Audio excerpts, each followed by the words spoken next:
Cloud instructor Hindi में आपका फिर से स्वागत है। तो दोस्तों आज की टॉपिक क्या है, जैसे स्क्रीन पे देख पा रहे होंगे आज का टॉपिक है एडिशनल डोमेन कंट्रोलर।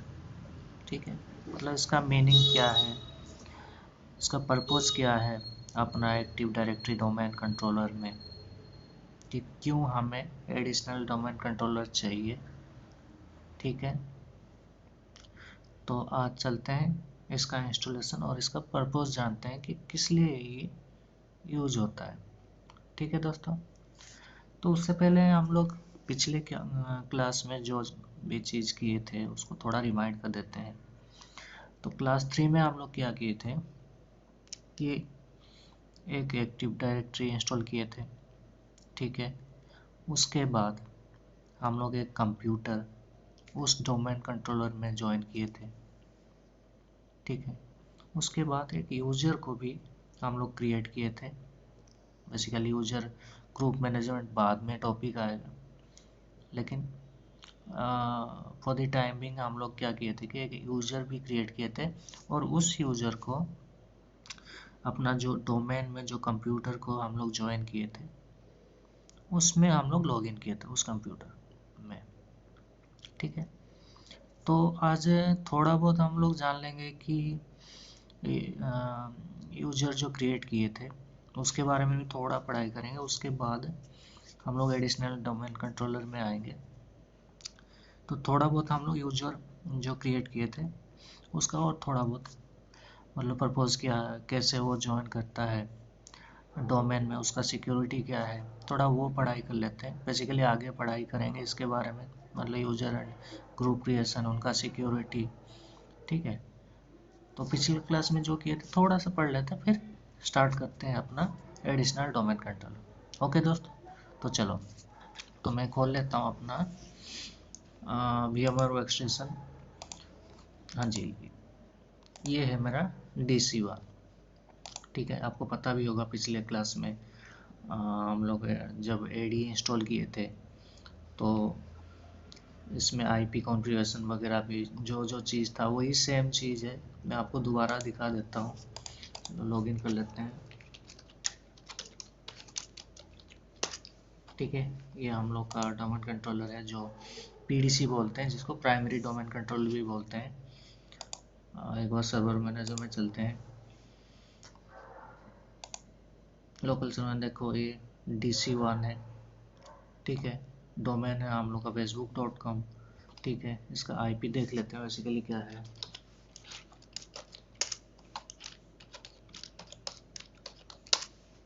ठीक है, 192.168.1.10। ओके, ठीक है। और पिछले क्लास में जैसे हम लोग किए थे कि एक यूज़र मतलब एक कंप्यूटर ज्वाइन किए थे इस डोमेन में, हाँ, active directory users and computer में। सॉरी, ये जो विंडोज़ 10 की मशीन थी तो उसको अपना डोमेन में ज्वाइन करवाए थे। एक यूज़र भी क्रिएट किए थे हम लोग, यूज़र 1 यूज़र 2, और इस यूज़र 1 या 2 को हम लोग इस कंप्यूटर में ज्वाइन भी करवाए थे। चलो, ये सब तो हो गया। अब आप एक चीज़ पूछोगे कि अपना एनवायरनमेंट में सोच लो 50 कंप्यूटर है। ठीक है, एज्यूम कर लो अपना एक कंपनी है छोटा मोटा, तो वहाँ पे एक एक्टिव डायरेक्टरी सर्वर इंस्टॉल्ड है।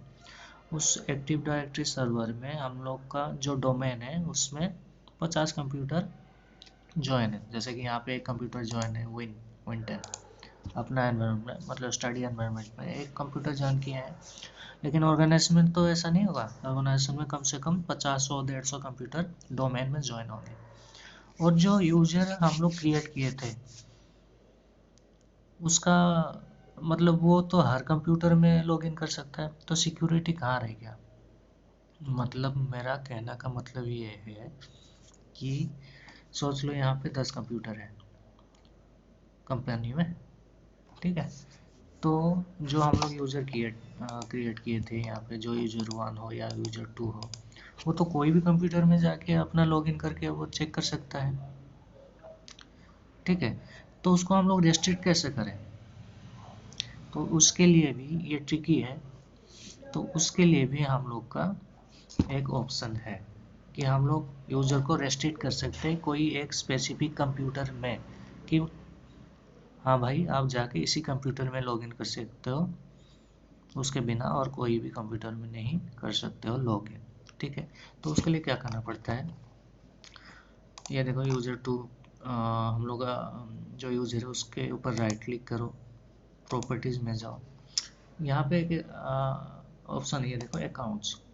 ठीक है, और अकाउंट्स में देखो यहाँ पे एक टैब है लॉग ऑन टू, तो इसमें क्लिक करेंगे। अब ये देखो यहाँ पे ऑप्शन आ गया all computers and second option है दी फॉलोइंग कंप्यूटर्स। इसका मतलब समझ ही पा रहे हो आप। तो ऑल कंप्यूटर मतलब कि अपना डोमेन में जितना भी कंप्यूटर है उसमें सारे में वो यूजर लॉगिन कर सकता है। लेकिन हम लोग अगर उसको स्पेसिफिक करना चाहे, जैसे कि ये दी फॉलोइंग कंप्यूटर्स, इसमें हम लोग सोच लो कर दे कोई एक विन 10 होगा, कोमा दे के कंप्यूटर 1 ऐसे करके जो भी है हम लोग उसको ऐड कर सकते हैं। समझिए, तो यहाँ पे हम लोग क्या कर सकते हैं, ये सारे को मतलब एक एक कंप्यूटर को, मतलब जिस कंप्यूटर में वो लॉगिन होना चाहे हम लोग दे सकते हैं, एडमिनिस्ट्रेटर दे सकता है कि इस कंप्यूटर में भाई तू लॉगिन हो सकता है, और जितना भी कंप्यूटर है तो लॉगिन नहीं हो सकता है। ठीक है, समझ गए, गॉट इट। ठीक है, चलो इसको कैंसिल करते हैं। अच्छा, एक क्वेश्चन आपके दिमाग में आ रहा, चलो उससे पहले और एक चीज़ बताता हूँ। लॉगन टू है, लॉगन टू के बाद यहाँ पे देखो एक लॉगन आवर्स है। ठीक है, लॉगन आवर्स का मतलब क्या है कि जो यूज़र हम लोग क्रिएट किए हैं वो एनवायरनमेंट में, मतलब कंपनी में जाके 24/7 कभी भी जाके कंपनी में वो लॉगिन कर सकता है। हम लोग बेसिकली क्या करना चाहते हैं कि ना भाई तू 24/7 में लॉगिन मत कर जाके कंपनी में, तेरा जितना टाइमिंग है उतना टाइमिंग में ही अपना डोमेन में जितना कंप्यूटर है उसमें लॉगिन कर सकता है। ठीक है, तो हम लोग क्या कर सकते हैं, यहाँ पे देखो एक लॉगिन फॉर्मेट का ऑप्शन है और लॉगिन डिनाई का ऑप्शन है। तो बेसिकली जो हम लोग को ब्लू कलर के यहाँ सारा स्ट्रिप्स दिखाई दे रहा है ये है परमिटेड, मतलब तू परमिट है हर टाइम में 24/7। तो हम लोग क्या करेंगे, लॉगिन डिनाई में करेंगे क्लिक।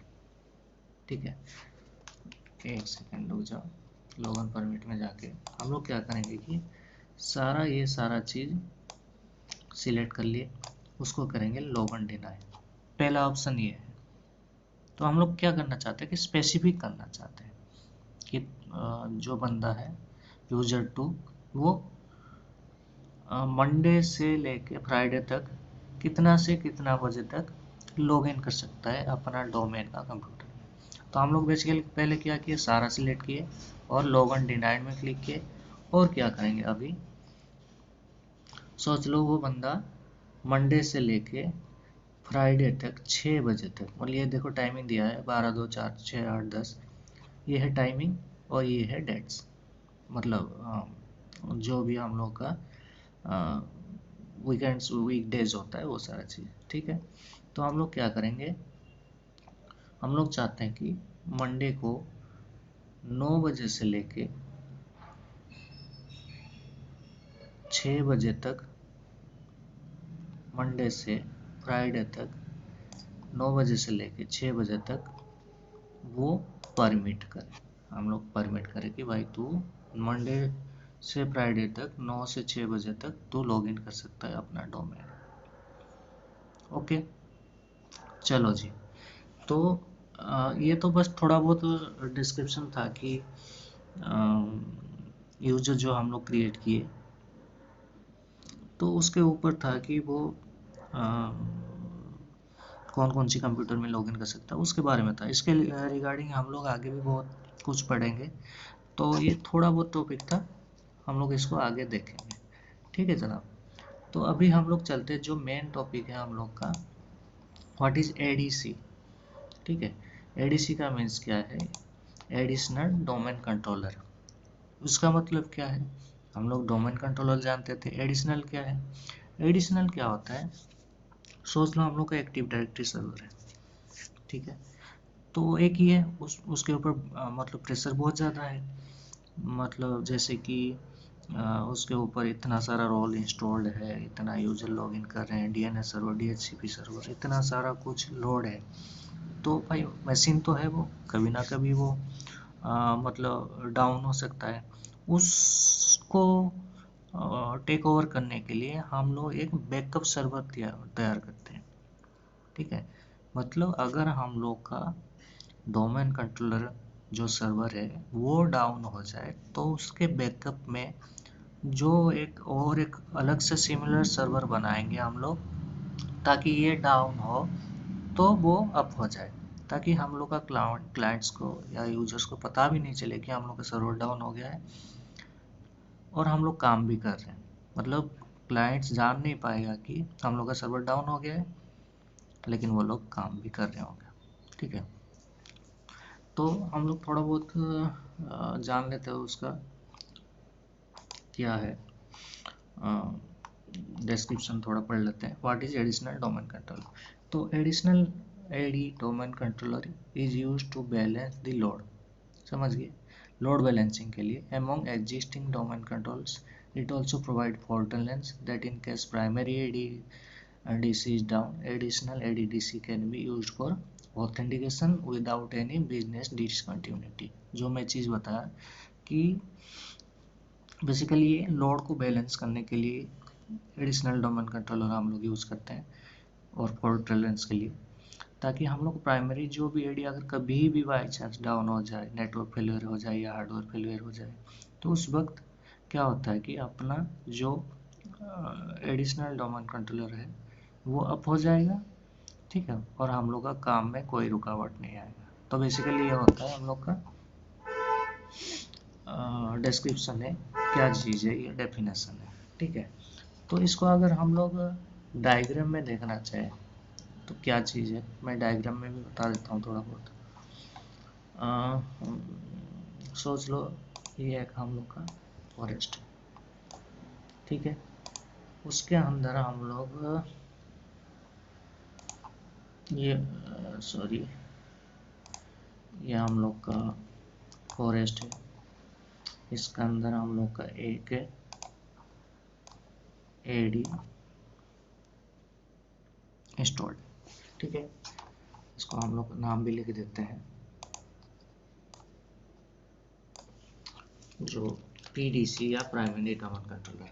ठीक है, और एक सिमिलरली इसी फॉरेस्ट में हम लोग और एक डोमेन कंट्रोलर या डोमेन कंट्रोलर सर्वर इंस्टॉल करेंगे। ठीक है, जो कि इसका बैकअप होगा, मतलब पीडीसी अगर डाउन है तो उसके बदले ये अपना एडीसी एक्टिव हो जाएगा।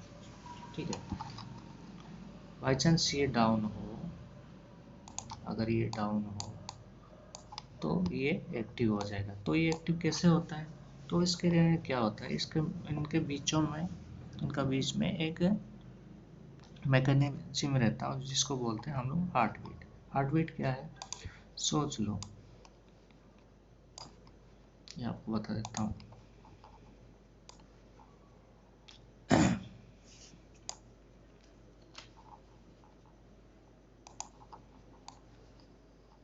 ठीक है, इसको थोड़ा लिख भी देता हूँ मैं यहाँ पे।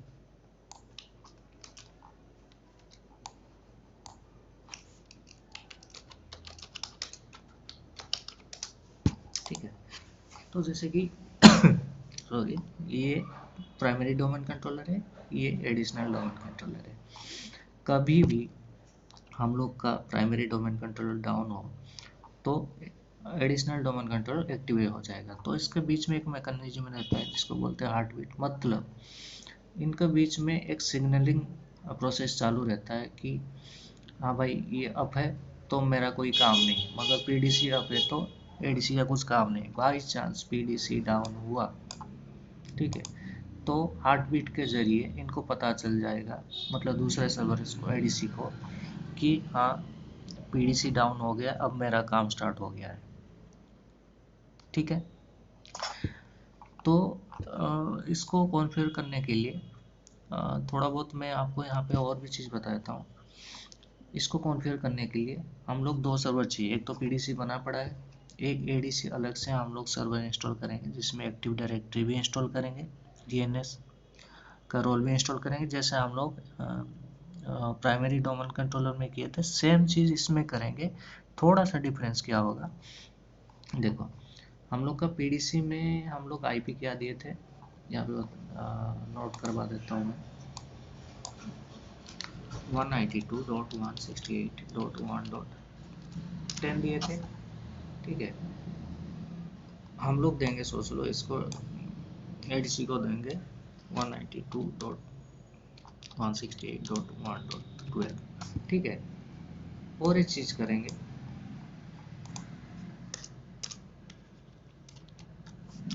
इसका जो प्राइमरी दो आईपी कॉन्फ़िगरेशन मतलब DNS server, basically DNS server का आईपी तो हम लोग बहुत सारे दे सकते हैं, लेकिन एक प्राइमरी और सेकेंडरी होता है, तो हम लोग प्राइमरी में रखेंगे पीडीसी में 192.168.1.10 और सेकेंडरी में रखेंगे 192.168.1.12। ठीक है, सिमिलरली अपना जो एडीसी होगा इसमें भी हम लोग रखेंगे, प्राइमरी में ये रहेगा 192.168.1.12 और सेकेंडरी में रखेंगे 192.168.1.10। समझ गए? तो ये चीज़ हम लोग जाके कॉन्फ़िगर करते हैं ताकि आपको ज़्यादा क्लियर होगा बात।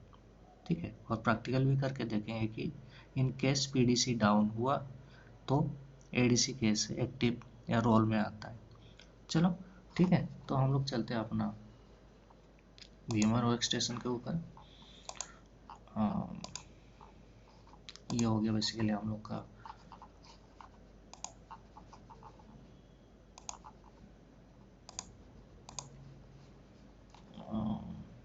DC1। ठीक है, और ये हो गया एडीसी, इसको ऑन कर लेते हैं हम लोग और ऑन कर लेते हैं। और दोस्तों पिछले वीडियो में मैं बताया था कि सारे जो भी आपका वीएम तैयार कर रहे हो, सोच लो एडी इंस्टॉल कर लिया, उसका एक स्नैपशॉट बना लो ताकि कभी भी इन फ्यूचर हम लोग आगे पीछे जा सकते हैं। सोच लो हमें फ्रेश एडी सर्वर चाहिए, उसके साथ और कुछ कॉन्फ़िगर करना चाहिए, तो हम लोग स्नैपशॉट के थ्रू बैक जाके उसमें रोल इंस्टॉल कर सकते हैं। ठीक है, तो मेरा ये देखो, मैं डीसी ये एक्टिव डायरेक्टरी इंस्टॉल्ड है। इसमें पहले क्या कर लेंगे, अपना आईपी कॉन्फ़िगर कर लेते हैं। देखो 10 है, इसमें हम लोग दे देंगे 192.168.1.12। ये किसका आईपी है, ये 12, ये है अपना एडिशनल डोमेन कंट्रोल पर। इसको ओके करते हैं। अब चलेंगे एडीसी के ऊपर। इसको हम लोग, मैं जैसे बताया था कि मैं एक स्नैपशॉट क्रिएट करके रखा था जिसमें मैं ऑलरेडी एडी इंस्टॉल किया था। मैं आपको बताऊं, उसमें जो एडिशनल डोमेन कंट्रोलर होगा उसमें भी हम लोग एक्टिव डायरेक्टरी इंस्टॉल करेंगे, वही सेम प्रोसेस जैसे कि एक्टिव डायरेक्टरी हम लोग प्राइमरी डोमेन कंट्रोलर में इंस्टॉल किए थे। ठीक है, तो इसमें हम लोग चलते हैं स्नैपशॉट में, रिवर्ट, यहाँ पे ये लिखा हुआ देखो, स्नैपशॉट मैनेजर में जाके ये लिखा हुआ देखो, fresh ADC after AD installation.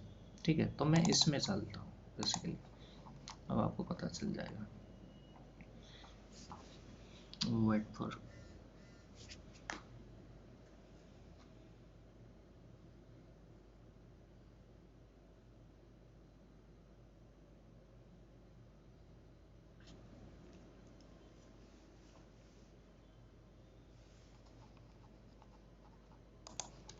ठीक है, तो ये मैं स्नैपशॉट से मैं आपको जैसे बताया था कि एक फ्रेश हम लोग एडी इंस्टॉल करके रखे हुए हैं अपना जो एडिशनल डोमेन कंट्रोलर में।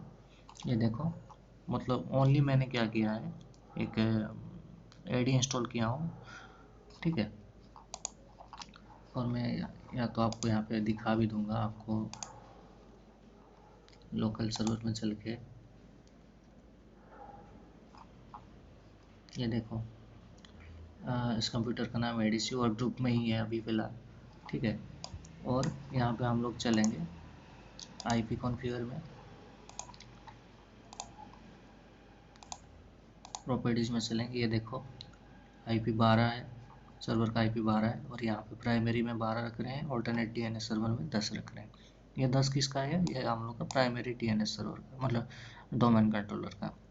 ठीक है, अब देखो AD इंस्टॉल कर दिए, हम लोग चलेंगे यहाँ पे रोल पे, मतलब डिप्लोयमेंट वाला रिमोट। यहाँ पे क्लिक करें promote to this server as a domain controller. ठीक है, सेकंड स्टेप जो है क्लिक किए। ठीक है, अब यहाँ पे देखो, यहाँ पे दोस्त आप लोग बताओ यहाँ पे कौन सी चीज़ में हम लोग क्लिक करेंगे। 3 ऑप्शन है, add a domain to domain control to existing domain, add a new domain to an existing forest, add a new forest. तो देखो हम लोग इसको क्या कर रहे हैं, एक एडिशनल, मतलब इसका एक बैकअप बना रहे हैं, किसका? प्राइमरी डोमेन कंट्रोलर का। तो हम लोग बेसिकली ये तो करेंगे ही नहीं, एड ए न्यू फॉरेस्ट करेंगे ही नहीं। हम लोग पहले ऑप्शन में जाएंगे, add a domain controller to an existing domain, मतलब हम लोग के पास एक एग्जिस्टिंग डोमेन है, क्या है वो? facebook.com। तो उस डोमेन में हम लोग एक डोमेन कंट्रोलर को ऐड करेंगे।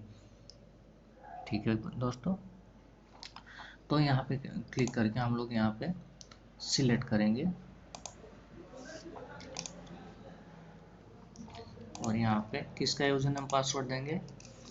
प्राइमरी डोमेन कंट्रोलर का, एडमिनिस्ट्रेटर, और उसका @facebook.com और उसका पासवर्ड।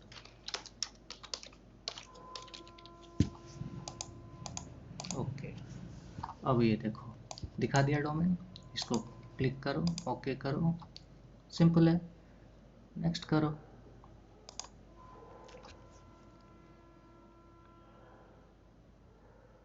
बाकी सारा चीज़ सेम है। ठीक है, मैं आपको यहाँ पे और एक चीज़ बता देता हूँ,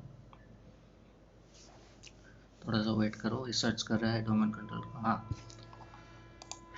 देखो, ये डिफॉल्ट फाइल साइट, यहाँ पे DSRM के पासवर्ड भी सेट कर लेना, सिंपल जो भी चीज़ है।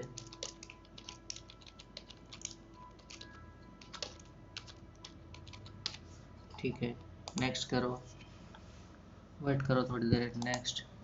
ठीक है, अब यहाँ पे देखो क्या बता रहे हैं, specify additional replication option replicate from. हम लोग क्या चाहते हैं, एनी डोमेन कंट्रोलर या dc1.facebook.com। समझ में आ गया बात अभी? मतलब हम लोग जो एडिशनल डोमेन कंट्रोलर बना रहे हैं वो रेप्लिकेट किससे करेगा? अपना प्राइमरी डोमेन कंट्रोलर से। तो हम लोग सिंपल से यहाँ पे क्लिक करेंगे और नेक्स्ट कर देंगे, नेक्स्ट, नेक्स्ट, प्रीरिक्विजिट चेक करेगा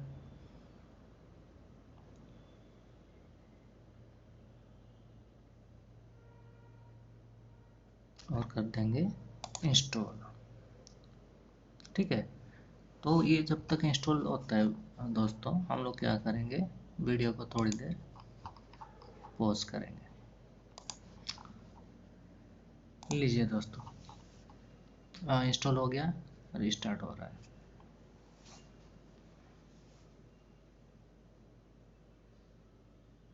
थोड़ी देर वेट करते हैं रिस्टार्ट का।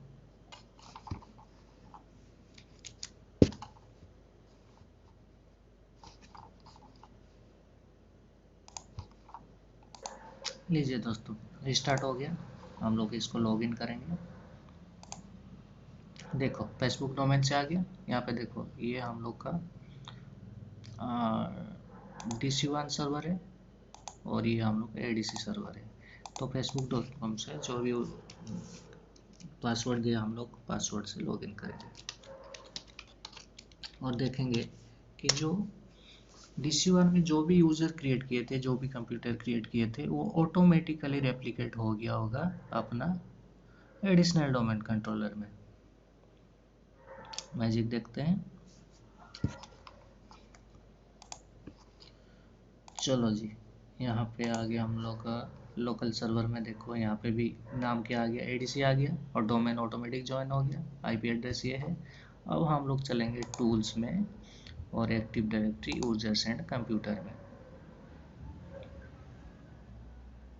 ठीक है, उससे पहले हम लोग एक बार फायरवॉल चेक कर लेते हैं।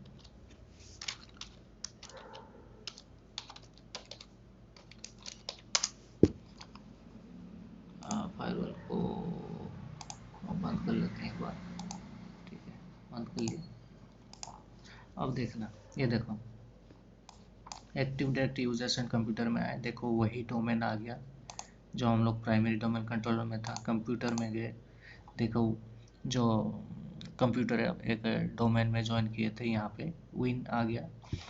वही सेम चीज़ हम लोग देखेंगे अपना प्राइमरी डोमेन कंट्रोलर में भी। ये सॉरी लॉगिन कर लेती है, अपना प्राइमरी डोमेन कंट्रोलर है।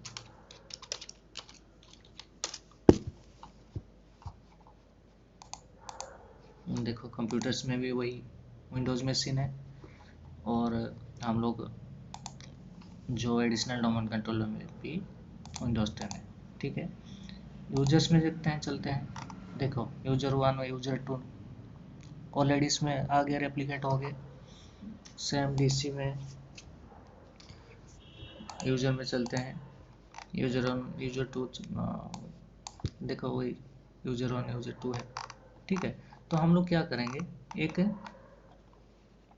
जो अपना प्राइमरी, हाँ और एक चीज़ बताता हूँ, जो हम लोग प्राइमरी डोमेन कंट्रोलर में डालेंगे जो भी चीज़, वो ऑटोमेटिक रेप्लिकेट होगा एडीसी में, और एडीसी में भी जो चीज़ एंट्री करेंगे वो ऑटोमेटिक रेप्लिकेट होगा अपना प्राइमरी में। मतलब ये बेसिकली बाई डायरेक्शनल है। ठीक है, तो हम लोग चलते हैं डीसी 1 में। यहाँ पे एक यूज़र बनाते हैं, न्यू, देखते हैं वो रेप्लिकेट करता है कि नहीं। ठीक है, न्यू यूज़र हम लोग करेंगे, यहाँ पे यूज़र 3 सोच लो बना लेते हैं। ठीक है, यूज़र 3, नेक्स्ट उसका पासवर्ड सेट कर लेते हैं।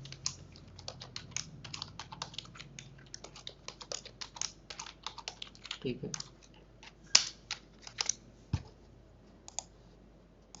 नेक्स्ट फिनिश करते हैं।